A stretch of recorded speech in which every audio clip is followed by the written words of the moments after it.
ರಾಜ್ಯ ರಾಜಕಾರಣದಲ್ಲಿ ಒಂದೇ ದಿನ ಇಬ್ಬರು ನಾಯಕರು, ಬೇರೆ ಬೇರೆ ಪಕ್ಷದ ನಾಯಕರು ಚೆಕ್ಮೇಟ್ ಹೇಳಿಕೆಗಳನ್ನು ಕೊಟ್ಟರು. ಮತ್ತಾರು ಮಾತಾಡಂಗಿಲ್ಲ ಆ ಹೇಳಿಕೆ ಕೊಟ್ಟ ಮೇಲೆ.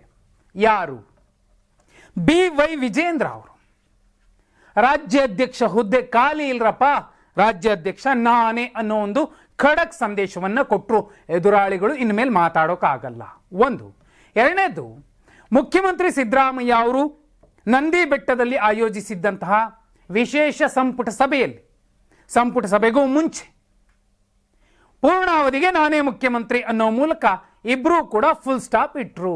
ಯಾಕೆ? ವಿಶೇಷ ನೋಡಿ, ಕಾಕತಾಳೀಯ ಇರಬಹುದು. ಕೋಡಿಮಠದ ಶ್ರೀಗಳು ಕೂಡ ಒಂದು ಭವಿಷ್ಯವಾಣಿ ನೋಡಿದ್ರು. ಮುಂದಿನ ಮುಖ್ಯಮಂತ್ರಿ ಇಂತಹ ಸಮಾಜದವರು ಆಗ್ತಾರೆ, ಅದು ಲಿಂಗಾಯತ ಸಮಾಜದವರು ಅನ್ನುವಂತಹ ಮಾತನ್ನು ಹೇಳಿದ್ದಾರೆ. ಒಂದು ಕಾಕತಾಳೀಯ ವಿಚಾರ ಇರಬಹುದು, ಮತ್ತೆ ಭವಿಷ್ಯವಾಣಿ ಅವರವರ ನಂಬಿಕೆಗೆ ಬಿಟ್ಟದ್ದು. ವಿಜೇಂದ್ರ ಅವರ ಲಕ್ ಇರಬಹುದು. ಅವರು ಎರಡನೇ ಅವಧಿಗೆ ಮುಖ್ಯಮಂತ್ರಿ ಆಗ್ತಿದ್ದಾರೆ, ದಾಖಲೆ ಅನ್ನೋ ರೀತಿಯಲ್ಲಿ. ಲಕ್ ಅನ್ನೋದಕ್ಕಿಂತಲೂ ಹೆಚ್ಚಾಗಿ ಅದೃಷ್ಟ ಅನ್ನಬಹುದು. ಯಾಕಂದ್ರೆ ಎಲ್ಲ ನಾಯಕರಿಗೂ ಅವ್ರಿಗೆಲ್ಲ ತಾಕತ್ತಿದ್ದಾಗ್ಯೂ ಕೂಡ ಅವರು ಒಂದು ಹಂತಕ್ಕೆ ಬಂದಾಗ ಅವರಿಗೆ ಸಿಗಬೇಕಾದಂತಹ ಎಲ್ಲ ಸವಲತ್ತು, ಅಧಿಕಾರ ಸಿಗೋದಿಲ್ಲ. ವಿಜೇಂದ್ರ ಅವರ ವಿಚಾರಕ್ಕೆ ಬಂದರೆ 3 ಚಾನ್ಸ್ ಎದ್ದು ಕಾಣಿಸುತ್ತೆ. ಒಂದು, ಅವರು ರಾಜ್ಯಾಧ್ಯಕ್ಷರಾಗ್ತಾರೆ. ರಾಜ್ಯಾಧ್ಯಕ್ಷರಾಗುವ ಜೊತೆಯಲ್ಲಿ ರಾಜ್ಯ ಸರ್ಕಾರ, ಕಾಂಗ್ರೆಸ್ ಸರ್ಕಾರದಲ್ಲಿ ಅದರಲ್ಲೂ ಮುಖ್ಯವಾಗಿ ಒಳಜಗಳ ಬೇರೆ ಬೇರೆ ಆಯಾಮಗಳನ್ನು ಪಡ್ಕೊಳ್ತಾ ಇದೆ. ಏನಾಗಬಹುದು? ಚಾನ್ಸ್ 1, ಸಿದ್ದರಾಮಯ್ಯ ಅವರನ್ನ CM ಸ್ಥಾನದಿಂದ ಇಳಿಸಿದ್ದಾರೆ. ಬಹುದೊಡ್ಡ ಬದಲಾವಣೆ ಆಗುತ್ತೆ, ಕ್ಷಿಪ್ರಕ್ರಾಂತಿ ಆಗುತ್ತೆ. ಇದಕ್ಕೆ ಪೂರಕ ಅನ್ನೋ ರೀತಿಯಲ್ಲಿ ಇವತ್ತು ಇಬ್ಬರೂ ನಾಯಕರು, ವಿಜೇಂದ್ರ ಮತ್ತು ಸಿದ್ದರಾಮಯ್ಯ ಅವರ ಹೇಳಿಕೆಗಳು ಗೊತ್ತಿಲ್ಲ, ಕಾಕತಾಳೀಯ ಇರಬಹುದು, ಒಂದೇ ರೀತಿಯಲ್ಲಿವೆ. ಅದು ಚೆಕ್ಮೇಟ್ ಹೇಳಿಕೆಗಳಾಗಿವೆ. ಈ ಚೆಕ್ಮೇಟ್ ಹೇಳಿಕೆಗಳು ಎರಡೂ ರಾಷ್ಟ್ರೀಯ ಪಕ್ಷಗಳ ಹೈಕಮಾಂಡ್ಗೂ ಕೂಡ ಒಂದು ಸೂಕ್ಷ್ಮ ಸಂದೇಶವೇ ಆಗಿದೆ.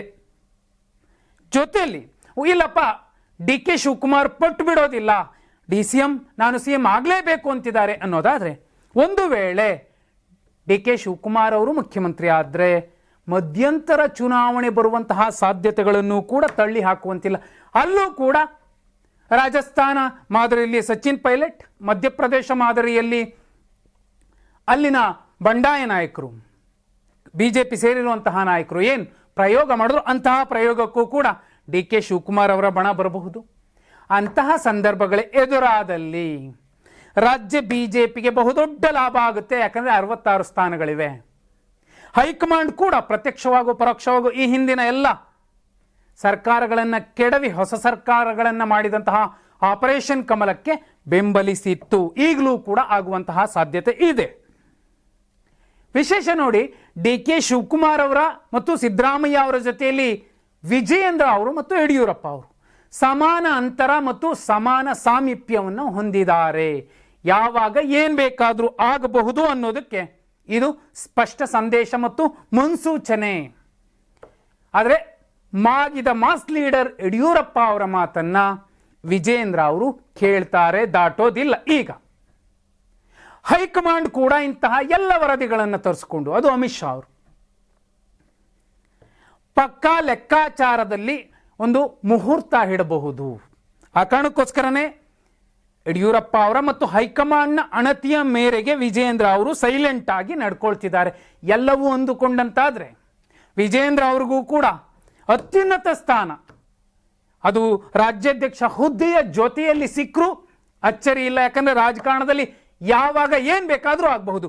ಇಂಥದ್ದಾಗತ್ತೆ, ಇಂಥದ್ದಾಗದೇ ಇಲ್ಲ ಅಂತ ಹೇಳೋದಕ್ಕೆ ಯಾರ ಕೈಲೂ ಸಾಧ್ಯ ಇಲ್ಲ.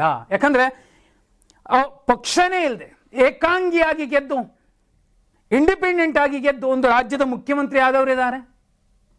ಅಂತಹ ಸಂದರ್ಭದಲ್ಲಿ ರಾಜ್ಯಾಧ್ಯಕ್ಷ ಹುದ್ದೆಯ ಜೊತೆಯಲ್ಲಿ ಕಾಂಗ್ರೆಸ್ನಲ್ಲಿ ಆಗಬಹುದಾದಂತಹ ಕ್ಷಿಪ್ರಕ್ರಾಂತಿಗಳ ಕಾರಣಕ್ಕೆ ಸಾಕಷ್ಟು ಅವಕಾಶಗಳಿದೆ. ವಿಜೇಂದ್ರ ಅವರಿಗೆ ಮತ್ತೊಂದು ಹೆಚ್ಚುವರಿ ಲಾಭ ಇಲ್ಲಿ ಸಿಗಬಹುದು.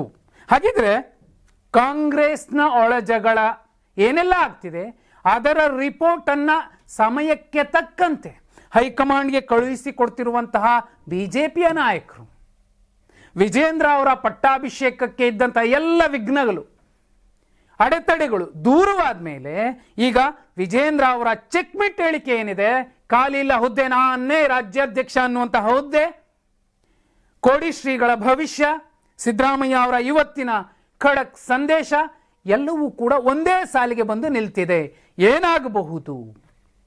ಕಮೆಂಟ್ ಮಾಡಿ.